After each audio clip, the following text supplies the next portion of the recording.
Quentin, it's great to have you here. We are here at La Bond at the Champions League and the World Individuals 2025. You are probably one of the most experienced people on the grid, which doesn't mean you're old. You have still a very competitive mind, even at the later stage of your career. What keeps you going? The pleasure of sharing this moment with the team. I think really teams is really brings me to still want to compete, and I never want to let anyone down. So I try to be as good as them, even though I can see that now it's a big difference when you are 20 years younger. But yeah, it's my pleasure. And I mean, we've both met in big finals many times. The first big one was in 2008 at the World Individual Championships final.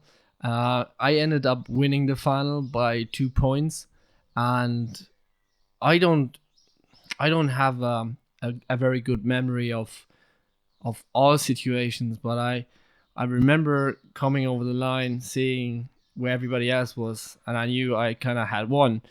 But I've had other competitions where I didn't win, and I got the feeling of the disappointment of almost getting to the big end goal, the big dream. What did it feel like? Because this is the closest that you got, and what did you take away from this moment back then, and what do you still use from what you learned, and how did you use this disappointment to motivate you for everything that came after, which is 2 world team titles for France, the first 2 world championships. There were a few to follow, but you kind of set the standard for what came afterwards. Like, how did this disappointment help you towards the end of your career or now? Yeah, I think it was very special period for me because when we did this final, and from 2005 to 2009, 2010 even, I was not allowed to be in the French team. So it was very difficult for me, and the only way to exist and to prove them that they were wrong in not having me was to do world pairs and world individuals, and to do it at the top. The disappointment that came from being second, at first it was very sour, and I think I couldn't deal with it. It was something impossible in my head, but not the losing part, the not winning. It was really something different in my mind, and I think it's been for a long time. It's not the losing part. Losing is when you enter a competition, you know you can lose.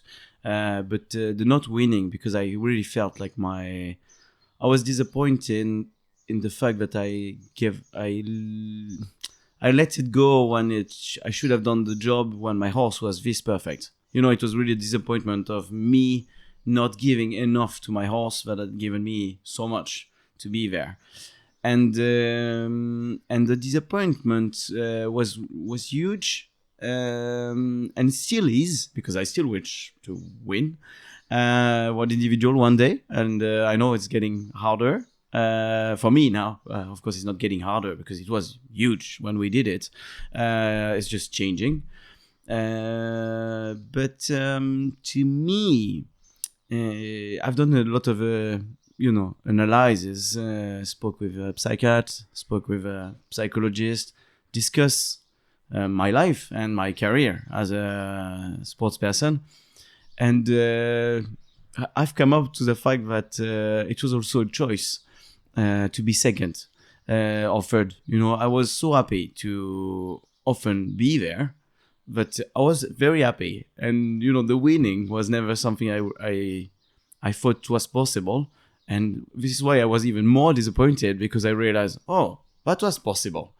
You know, I was so happy to be second and third so often, or when I could. Of course, it's not like I've been 20 times, but it was amazing already. And when I realized, oh, I just lost it, it was really like, That was so stupid because I could have done it. It's just I never dreamt. I'm sure you remember that final and how many points in the lead we were to the rest of the group, because I think we really Like 10 points. yeah something. we were really big at that moment, and it has come to the same point with Alex Franklin in World Pairs, and Yes. the disappointment of that was also huge because Alex did so much and we couldn't do the vaulting races, and it was really the same feeling. And I think losing is very difficult whenever you lose, and it has happened also in the French team. We've come reserve or so, Yes. and it was very sour. What I've learned now is really that when I'm second, I should be happy. When I'm third, I should be happy. And if you win, you should be happy too. It's just winning is something that you see the disappointment from the other ones and the sadness from the other ones, and it's quite tough. Winning means also that you step on top of the world and the other one are lower above you, and that's something I've realized that I'm really weak on. That I really struggle to be in the lead. I love to be in the lead. I love to great leader, to help, to move forward. But when people try to push me too much in front, I'm like, no, I'd like to, to keep the pack with me. So Yep. it's more that I've come up to. If it's answering your question. Yeah, perfect. I have two thoughts and one. I think just a quick take on the 2008 World Individual Final is my big idol and the person I looked up to when I was small was Christian Jones, which we had on the podcast last year, and he never won individuals, but I think he came second 3 or 4 times, maybe even more, and I remember the kind of the sadness or the hurt that he felt from those moments. I wasn't there when it happened, but when he was talking about it, I could feel it, and it was such a pure emotion that I remember like 2 or 3 races to go in our final, and when we were winning, I look at the scores and I was like, okay, you're gonna be second, but you're not gonna be second. Like, I was happy that because it was my second year in the Opens, and I was so happy because I was in the second season with the pony, and I was so happy that I had made the podium. I had made it to the best 2, but I had seen the sadness in Chris, and that kind of made me shift from thinking, wow, I'm second, everything is fine, to no, it's not fine. I want to finish because I don't want to finish like this. But that's just from my side. So, obviously, when you're such a competitor as you are, through the years, as you have already described some of it, you do a lot of reflecting. You know, if you don't win, somebody else is better, and you think about, okay, how can I improve? And you try to get better, and you learn a lot on a personal level about yourself. And if you don't really have a chance to improve. What was the process of what did you learn about yourself from a very young competitor until now? Because I can see it within you that there's still a lot going on the personal development inside the arena right now, and I'm sure you're not finished yet. So it'll be interesting to see where that ends. But what did you learn like along the years? Because there were very different phases of your personal development throughout the years. Yeah, I think as you know, my biggest regret is when I get upset, when I cannot process the changes. I'm someone who's really I feel comfortable if I really know the rules, and when they change, 2008 was not the case at all. It was really a perfect final. I really loved it. The semis were difficult because I had to claim my points after every race because it was trouble in the commentary box. That was difficult and it took a lot of energy from me. But after, like in World and Div, I feel like I was building so much more and I've developed so much more. I was really feeling comfortable, but I was always going to be in the finals. It's just what I wanted to work through was to make it easy to go through the semis so that I could be fresh in the finals. Because my little ponies that I've had all through those years, I knew that if I was going to ask too much at the end of the semis, I was never going to be able to do a good final because they would be tired. And so that was really something that I liked. It was that I had to be better every time in the semis to get to the final in an easy way. And that way, develop in the finals. And I think that has worked a lot. It's just I've struggled so much with referees. It's been to me the game changer in that discipline is the fact that I was not able to adapt the starts, and I was getting very frustrated with the starts, and that was really a big mistake, and it's something that I've learned to manage more and more and more. But it was really a family business to always try to find someone else who was bigger, like a bigger person, a bigger something that will create the fact that it's not your fault if you don't win. It's someone else who's created that. And I've come to the point where now I don't want this anymore. I'm really in the process of dealing with my action and my team's action when I'm training, because I think the only responsible person is the one who enters, does the races, and the result really become available only because you've done the job or not. The referee, yes, is changing. Yes, is not perfect. But if you're a very good rider and if you're talented and if you're willing to see that you need to adapt because they need to adapt too. And the referees are not cheating. It's just the fact that it's 8 horses on the start line and they need to adapt too. So yes, maybe they're not perfect. But the truth is it's tough. I've been referring, under 12 and under 15 when we did World in Div when we were in Shepstow. Yeah. I've helped a couple of times to ref. And already with under 12, sometimes we were struggling. And so I realized more and more that the anger, I think, has cost me the fact that I haven't won after. Yeah. And as a competitor, I can confirm that I haven't been against you competitively for a while because we kind of didn't meet, but I kind of knew that you would be standing in your own way, so I wasn't worried about you after, I don't know, maybe around 15 or 16, because I knew kind of this part would be in your way anyway, so I didn't have to kind of take care of it.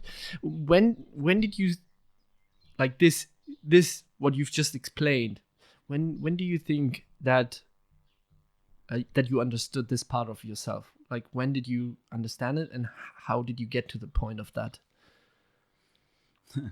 I think it's very personal, but at the same time, I really wish for a lot of people that they could experience it, and they should, and everyone should feel happy to discuss it. I've had trouble with my family and losing my dad, losing my brother, losing my mom, and then losing my older brother in a spiritual way. And all those things have been acting very hard on me.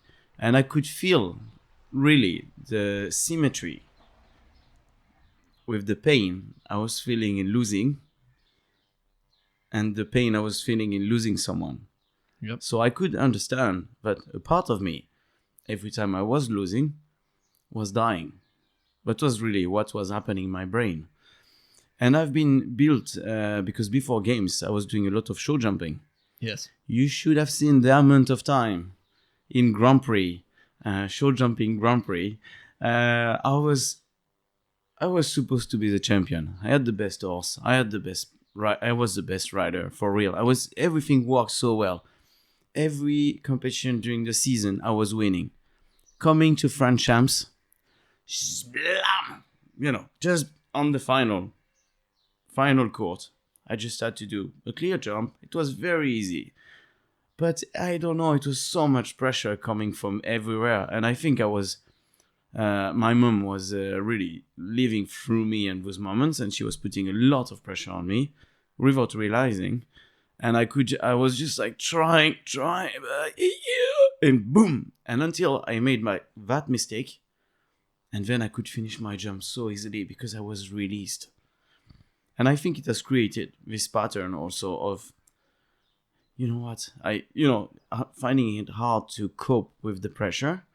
And so, thanks to working with a psychiatrist at some point, and then now with a psychologist who was doing hypnosis with me, and with the Patricia Weldon from Ireland, the craniophysiotherapist. Yep. They help you to breathe differently. And Jacques Cave was always telling me that. Breathe, Quentin. If you've managed to keep your breathing in a positive way, you will go far. Because then if you control the breathing, you can control your pressure. And it took me so long, and still sometimes you should see me at the start of a final. I'm like the same 12 years old kid panicking. I see the race and I'm like, oh my God, is it really that? No, I don't want to do it. Yes, I do. Oh, we are going to explode it. Oh, it's going to be nice. But the beginning of it is just so much stress. And when the first race is done, then I'm ready. But the first race needs to go through first, and it's like making the mistake.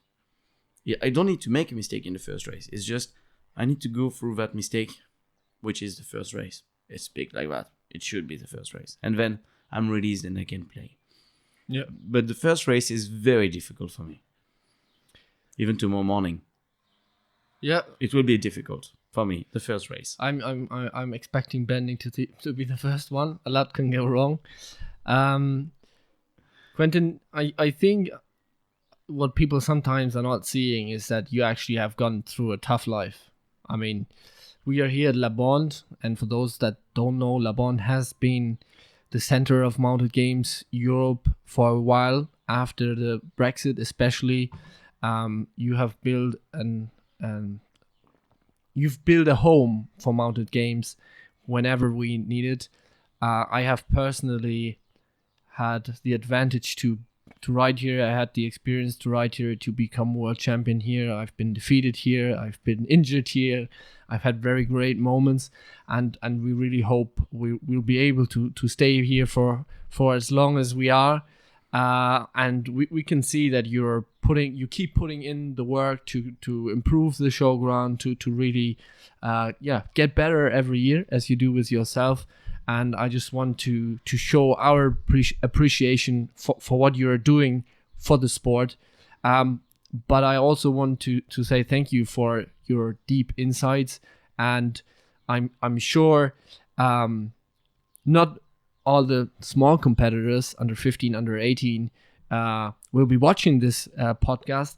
But I think a lot of people will watch it and realize that they will find themselves a little bit in what you have experienced. And I think I just wish you the best for the next 2 weeks, obviously, and the stories like your story, and whatever success you'll be whatever success you'll have in the future, I will enjoy watching, because I can see what you had to put in to get there. So I will really appreciate to see you succeed, and thank you very much for today. Thank you very much, Vidu.